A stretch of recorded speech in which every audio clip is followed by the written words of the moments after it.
이런 걸 보고 이제 뭐 신혼부부나 뭐 이렇게 전세 사시는 분들은 이런 걸 보고 가격을 생각하고 집을 얻으셔야 되겠죠. 집을 얻으시는데도 참고를 하시면 되겠죠. 그죠? 자, 영등포구가 5억 2천만 원 정도. 자, 동작구도 위치가 좋죠. 5억 4,400만 원. 자, 그리고 여러분들이 이런 걸 보고 판단하시면 전세 가격이 높은 지역을 이런 걸 보고 판단하셔가지고 앞으로 이런 지역은 집값이 올라가겠구나, 더 올라가겠구나, 다른 지역보다. 그렇게 판단하시면 될 것 같아요. 자, 서초구가 서초구가 한 9억 5천 정도, 한 9억 6천 정도. 강남구가 9억 8천. 자, 서초구보다 강남구가 더 비싸네요. 그죠? 송파구는 7억 3천 정도, 강동구는 4억 9천 6백 정도. 자, 이렇게 여러분들의 전세 가격을 요걸 보고 판단하시면 된다. 자, 안양을 볼까요? 안양을 보니까 만안구가 3억 1,200, 그죠? 동안구가 3억 9천 7백. 자, 여기 다시 볼까요? 성남시 보면 중원구가 6억 6천, 중원구가 3억 4,400이죠. 그죠? 수정구가 4억 6천. 자, 그리고 분당은 6억 6,800 정도. 자, 이렇게 보시면 된다. 자, 수원을 한번 볼까요? 요즘 수원 집값이 분양가가 비싸죠. 자, 수원도 중요한 지역이에요. 수원도 3억 1,500 정도. 그죠? 평균 3억 1,500 정도. 평균이 그렇다. 자, 시흥시를 볼까요? 시흥시가 2억 1,800. 자, 이렇게 외곽으로 나가면 가격이 확 떨어져요. 자, 동탄이 있는 화성시는 한 3억 9,300, 한 거의 4억 정도 되는 거죠. 자, 그 정도 보시면 된다. 이렇게 판단하시면 돼. 자, 구리시. 자, 구리시 보죠. 구리시가 3억 4,600.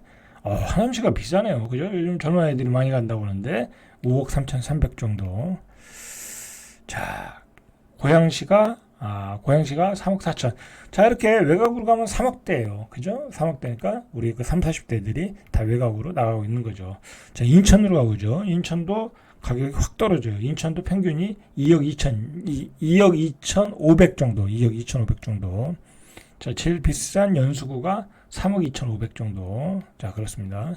자, 부산 전세 가격을 보니까 한 2억 정도. 그죠? 부산은 한 2억 정도면 평균을 얻을 수 있다. 자, 근데 수영구를 가니까 남구, 연제구, 수영구가 좋은 데죠.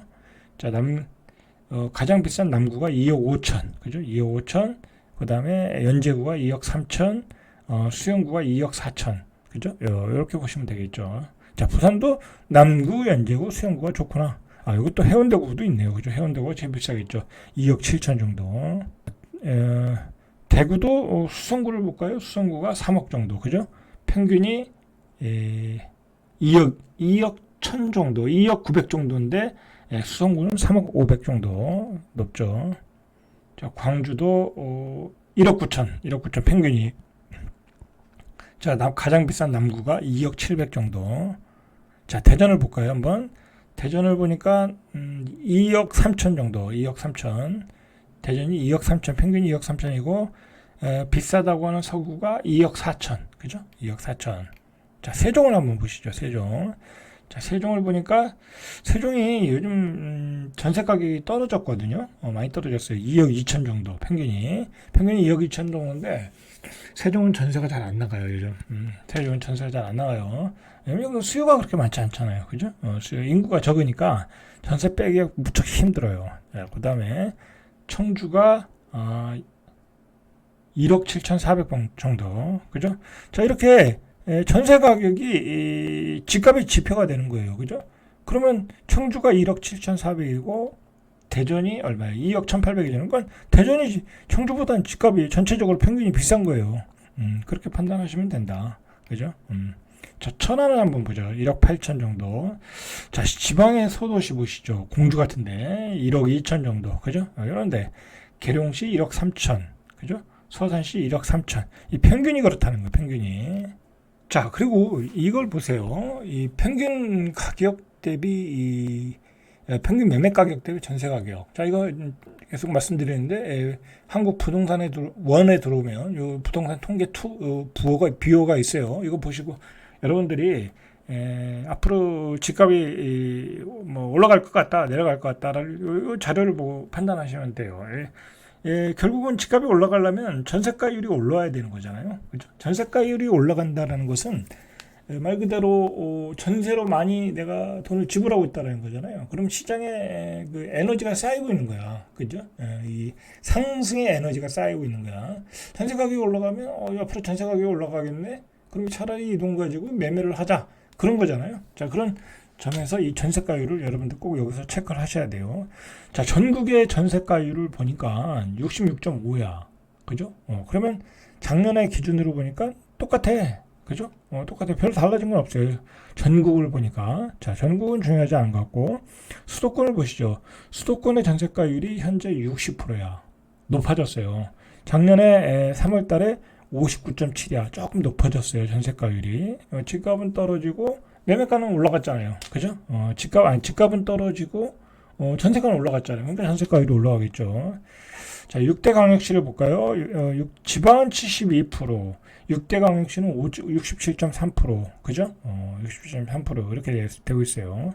자, 서울을 보시죠. 서울은 아직도 50대 중반, 그죠? 53%, 그죠? 53%. 아직 전세가율이 서울은 높지 않아요. 자, 강남 지역이 52%, 그죠? 52%. 자, 경기도가 63%, 그죠? 높지 않아요. 높지 않아요. 자, 시흥시가 60%. 자, 높은 지역을 볼까요? 자, 이천시 이런 데는 이제 지방이잖아요. 이런 데는 높아요. 82%. 그죠? 81%. 자, 여러분들 그렇다고 전세가율이 이렇게 높다고 뭐 이천시 가서 집을 사겠어요? 그죠? 이게 이제 갭 투자라는 건데, 이게 이제 갭 투자라는 건 말 그대로 다른 갭 투자가 들어야 지갑이 올라가는 거야. 그죠? 다른 갭 투자야. 거기 있는 사람들은 집을 다 샀어. 더 살 사람이 없어. 그냥 전세 살다 나가면 되는 거야, 사실. 뭐 딴 데 이사 갈 수도 있는 거니까. 그죠? 그렇잖아요. 그리고 이천이나 여주에 사는 사람들은 그냥 전세 살고 뭐 다른 데, 그죠? 다른 수도권이나 서울에 사면 되는 거잖아요. 굳이 안 올라가는 이천 여주에 살 필요 없잖아요. 그러니까 투자 가치가 없는 거야. 그러니까 사람들이 전세로만 사는 거야. 근데 이런 지역들이 예전에 왜 올랐냐? 바로 이제 갭 투자들이 이제 들어왔던 거죠. 자, 그런데 지금 갭 투자들이 이 갭 투자를 할 수가 없는 상황이 됐잖아. 그죠? 여러 가지 이제 세제 때문에. 그 다음에 이제 또, 지금 야당이 또 선거에서 이겼잖아요. 그러면 이제 법 규제, 세제가 더 강화될 가능성이 많잖아요. 그죠? 그럼 갭 투자가 힘들어진 거야. 자, 이렇게 지방은 갭이 전세가율이 높다. 뭐 동두천, 그죠? 그 다음에 뭐 인천. 자, 부산도 뭐 중구, 서구 뭐 이런 데는 72%, 그죠? 그런데 보세요. 청주시, 상당구 이런 데는 80%, 83%까지 가. 근데 집값이 오르냐고. 그죠? 안 오르죠. 그죠? 20년, 30년 된 그 구축의 아파트 가격이 오르냐고. 살 사람이 없는 거야. 그죠? 왜냐면 젊은 아이들은 새 아파트를 사거든. 그죠? 새로 분양을 받거든. 누가 20년, 30년 된 아파트에 사겠어요? 안 사지. 젊은 아이들은 새 아파트 사고, 그리고 나이 드신 분들은 그냥 그 아파트에 사시고, 이주를 안 하시고, 그죠? 그러니까 역시 갭 투자들이 들어와야 되는데, 갭 투자가 안 들어오면 이게 이런 아파트가 올라가기 어렵다라는 거죠. 자, 대전을 한번 볼까요? 자, 대전 한번 보죠. 대전의 갭을 보죠. 대전이 69.7%, 동구가 72.3%. 이 대전에서 제일 낙후된 데가 동구거든요. 그러니까 전세가율이 가장 높죠. 그 다음에 중구가 69.2%. 그러니까 낙후된 순서대로요. 서구가 69.6%. 그죠? 서구도 굉장히 높네요. 대전도 전세가율이 높은데도 집값이 안 오르잖아. 결국은 투자자가 들어야 된다라는 거죠. 자, 여러분들 이렇게 통계들을 보시면서 앞으로의 전세가율, 전세가 전망, 집값 전망을 판단하시면 아주 유용한 자료예요. 그죠? 여러분들 이런 데이터를 가지고 여러분들이 판단해야지.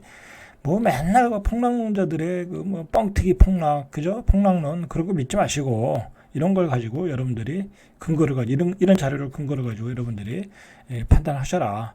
제일 중요한 거는 뭐냐면 집값이 올라가려면 이 에너지가 쌓여야 돼. 그죠? 그리고 집값이라는 것은 누가 어떻게 해서 어느 순간에 단기간에 그렇게 올라갈 수 있는 게 아니에요. 단기간에 에너지가 이 집값이 올라가는 시장의 유동성이라는 게 몇 천조? 글쎄요? 뭐, 전체적으로 보면, 시장으로 보면 몇 천조가 움직여야 되는 거잖아. 그죠? 몇 천조가 움직여야 될 거야. 그러면 그게 어떻게 그런 돈이 쉽게 움직이겠냐고. 모든 여건이 형성이 돼야 되는 거지. 에너지가 꽉 찼을 때. 근데 그 에너지가 찬다는 건 뭐예요? 전세 가격이 올라가야 되는지, 금리가 내려야 되든지, 그죠? 금리가 내려야 되는지, 아니면 엄청난 인플레이션이 와서 사람들이 현금이 쓰레기가 된다고 생각해서 그 현금 대신 부동산을 들고 가야 된다. 그렇게 판단해야 되는 거. 그 다음에 여러분들의 월급 통장이 올라가야 돼. 월급이 올라가야 돼. 그게 안 올라가면 내가 집을 살 수가 없는데, 그렇다고 인플레이션이 된다고 해서 올라갈 수도 없는 게, 인플레이션은 금리가 올라가잖아요. 그럼 내가 집을 사기 위해서 대출을 많이 받아야 돼. 근데 내 수입은 작아. 근데 어떻게 집값이 올라가겠냐고. 그죠? 그런 모든 조건이 충족돼야 집값이 올라갈 수 있는 거예요. 그죠? 어떤 전문가들이 집값이 올라간다고 해서 올라가는 것도 아니고, 그들이 펌프질해서 올라가는 것도 아니고, 그죠? 아까 봤듯이 그 갭 투자를 들어올 수가 없는 상황이니까, 갭 투자를 지금 들어갈 수가 없는 상황이니까, 갭 투자들이 어떻게 움직이냐고. 지금 움직일 수가 없는 상황이니까 지금은. 자, 그러다 보니까 이렇게 집값이 지지부진하고 전세가격만 좀 올라가고 있는 것 같다라는 거예요. 자, 이상 절대값TV의 명품 PD 한 PD였습니다.